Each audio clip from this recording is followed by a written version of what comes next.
एक ऐसी कौम जिसे अल्लाह ने मिटाया नहीं बल्कि कैद कर दिया। दो पहाड़ों के दरमियान एक अजीम दीवार के पीछे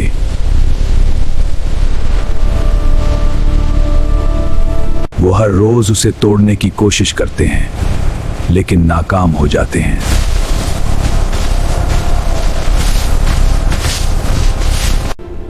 ये सिलसिला हजारों साल से जारी है।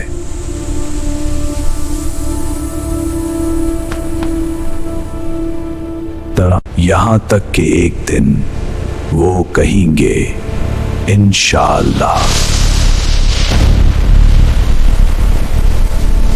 और फिर दीवार टूट जाएगी।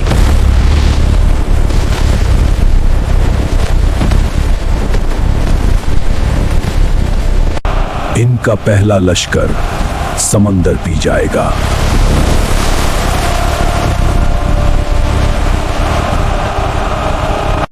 और आखिरी कहेगा यहां कभी पानी था।